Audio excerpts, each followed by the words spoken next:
Hey everybody, before we start this video up, I wanted to say that this video is sponsored by the Magic Candle Company. Head over to themagiccandlecompany.com and use offer code OFFHAND15 for 15% off your entire purchase. So if you buy more, the code does more.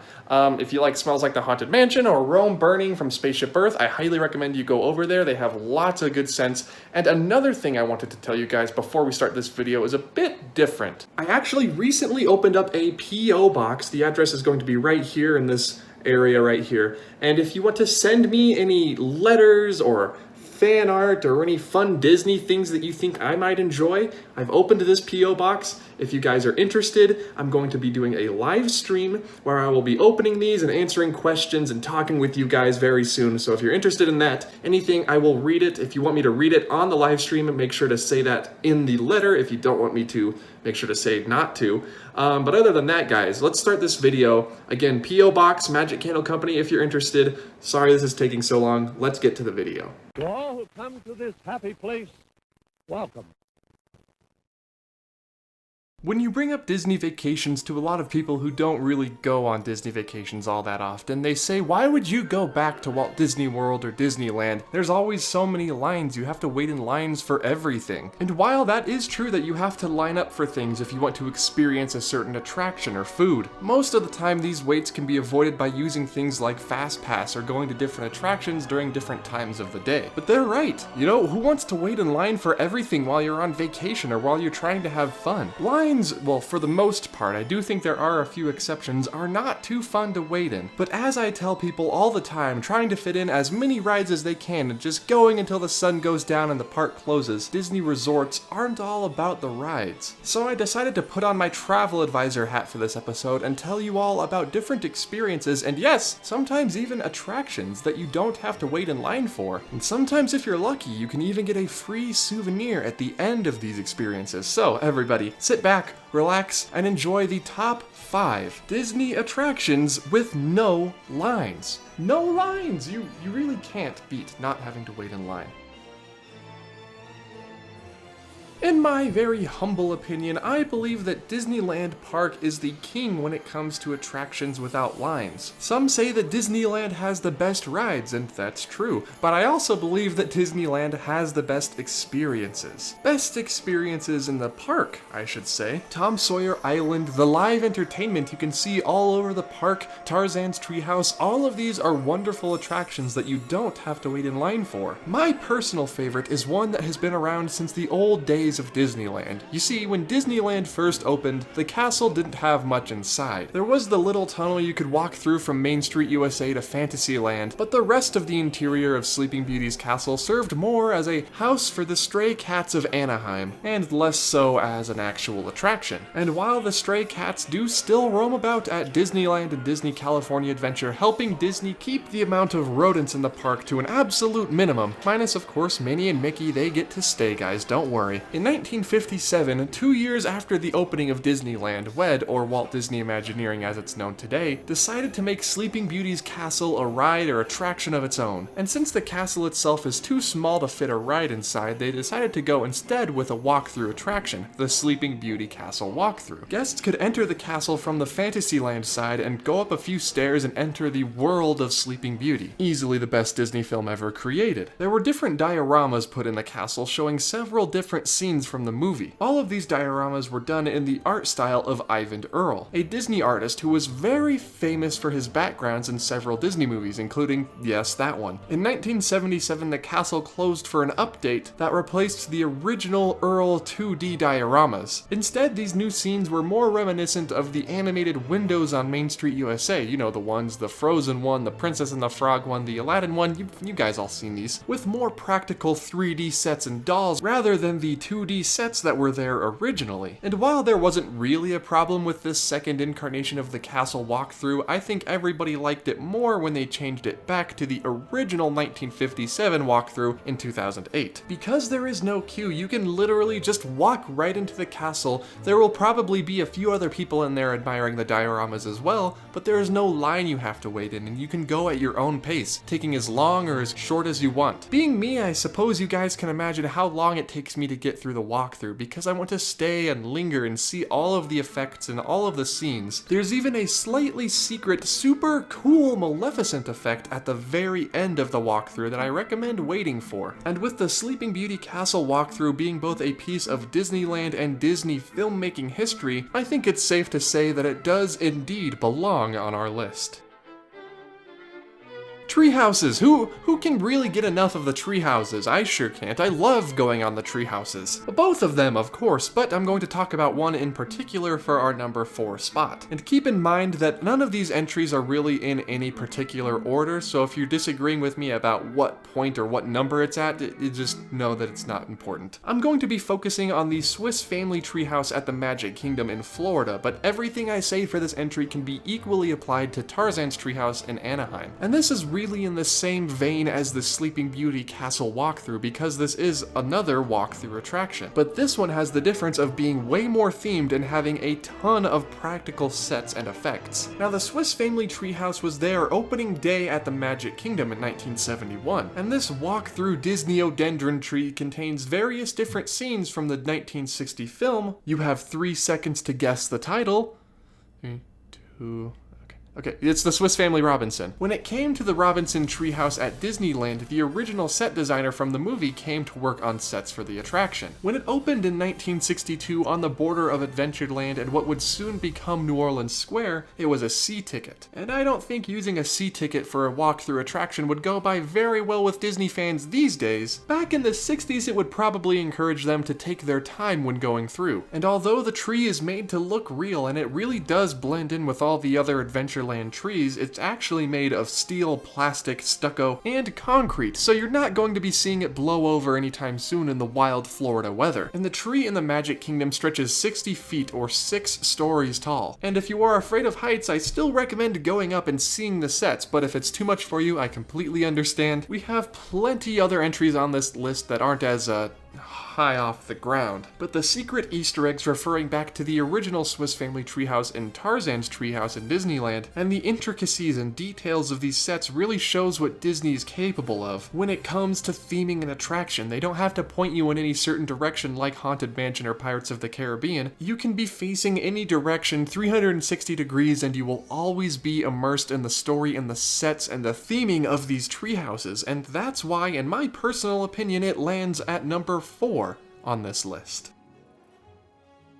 Now everybody take a deep breath because this one might be a little shocking. This next experience that you don't have to wait in line for isn't actually in any of the parks. That's right, this applies still, again, to Disneyland and Walt Disney World, but we are going to the resort hotels. You don't have to be a guest to experience the magic of the Disney hotels, and let me tell you, they are truly magical. My personal favorite of all the Disney hotels anywhere in the world, I've only been to the ones in the United States, is Disney's Polynesian Village Resort. If you're a fan of Adventureland or tiki culture in any way, this is going to be paradise for you. The Hawaiian music playing gently in the distance as you walk down the soft white sand beaches of the Polynesian Village Resort is an experience unlike no other. Go ahead and put that in your brochure, Disney. That one's free from offhand. But if you don't like the Polynesian feel and you're more into the turn of the century Main Street USA style feeling, the Grand Floridian is perfect. Into a more Tomorrowland style semi-futuristic experience, well, the Contemporary is where you want to go. Or if you're more of a cowboy Frontierland type, Disney's Fort Wilderness is for you. Do you kind of see what I'm saying? There's something for everybody at any of the Disney resort hotels. Another personal favorite of mine is the Disneyland Hotel in Anaheim because it has that vintage Disneyland feel and charm. Tangaroa Terrace outside giving you that old school Adventureland tiki room style vibe, and inside the different dioramas and props and merchandise on display from old Disneyland really helps drive home where you are and where you're potentially staying. And guys, I've only talked about the atmosphere of these hotels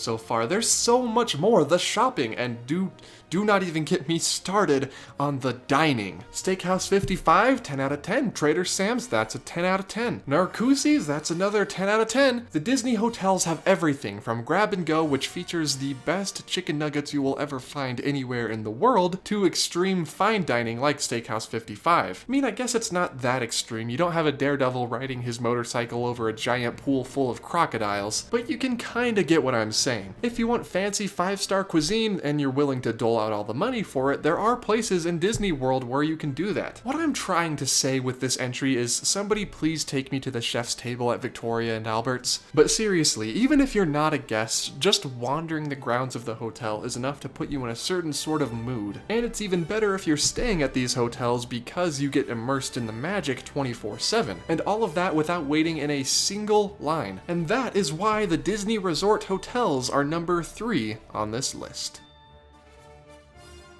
When making this video, I wanted to talk all about the different Disney resorts, and I wanted to include one that wasn't in the United States. This very special set piece and attraction is something you can only find in Disneyland Paris in, well, France, but it was inspired by something that was going to come to one of the American parks, Animal Kingdom. Lots of you may see where I'm going with this, but in their Sleeping Beauty castle, they have a very special sort of walkthrough attraction, not inside the castle, but instead under the castle. Back when Animal Kingdom was being constructed, there was an idea to have it open in 2 phases. Animal Kingdom Phase 1 would roughly be the same park we know today at the opening in 1998. Fun fact, I'm exactly 8 days older than Animal Kingdom to the year and month. The idea was to have the park split into 2 sections, animals and habitats of the real world and animals and habitats of the fantastical world. We're talking, of course, dragons and unicorns and goblins and gremlins and ghouls and other G creatures. This area was going to be called Beastly Kingdom and unfortunately was never built, although you can still see the dragon in the Animal Kingdom logo, and also a dragon head above one of the entrance gates to the park, both reminders of what could have been. Today you can find Pandora, the world of Avatar there, but back in the day they were going to have an indoor dark ride roller coaster, kinda similar to Rock'n' Roller Coaster but more themed around the Middle Ages. This ride would be called the Dragon Challenge, and would feature you and other riders going on a quest to reclaim the dragon's treasure, with the finale being a giant treasure room, imagine the one in Pirates of the Caribbean times like 100, and laying on top of all this treasure would be a massive audio animatronic dragon. Of course, the land was never used for Beastly Kingdom and was instead turned into Camp Mini Mickey and eventually Pandora. But at Disney, no good idea ever goes to waste, because when building Disneyland Paris, or Euro Disney as it was known back in those days, the concept for a dragon attraction was revived, but this one wouldn't be a roller coaster, instead it'd be more of a walkthrough type. So if you're journeying towards Sleeping Beauty Castle in Disneyland Paris, you can take a left and go underneath the castle to visit the giant dragon. And I have to say that it's one of the most visually impressive audio animatronics I have ever seen, and not to mention it's huge. It's so realistic, in fact, that there is a warning before you go into the dragon's lair saying that you might not want to bring younger kids in because they might get terrified of the giant evil dragon, which I think is completely understandable. So yeah, the giant dragon underneath the castle in Disneyland Paris, simultaneously a piece of Walt Disney World history and also one of the best audio animatronics you will ever see, and that is why it is number 4 on the list.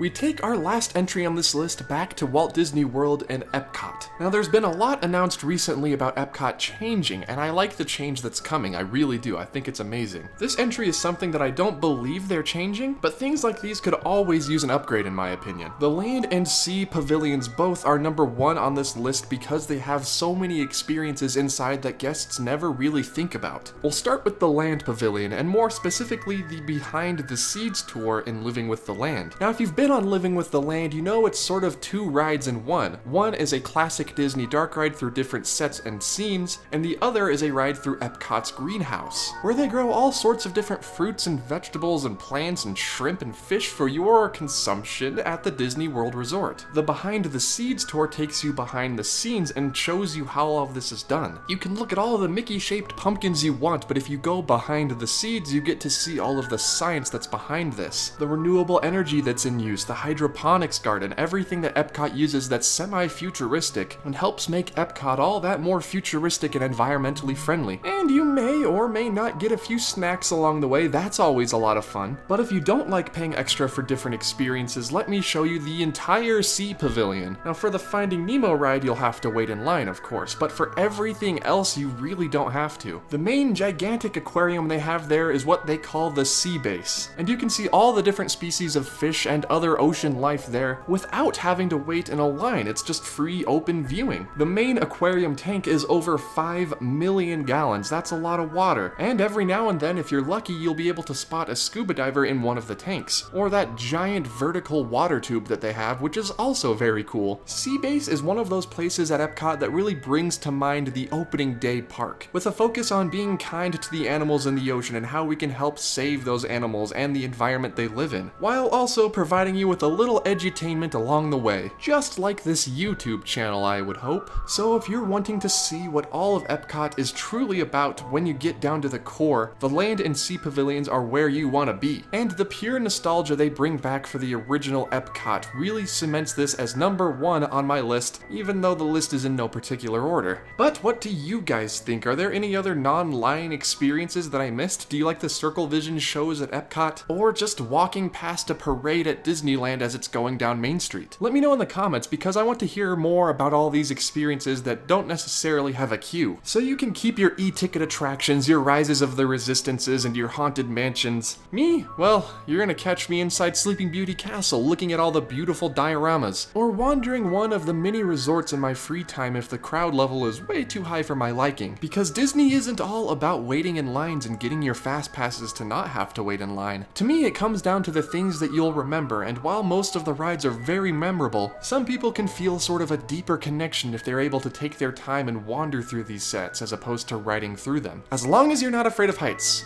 If you are, probably best to avoid the treehouse.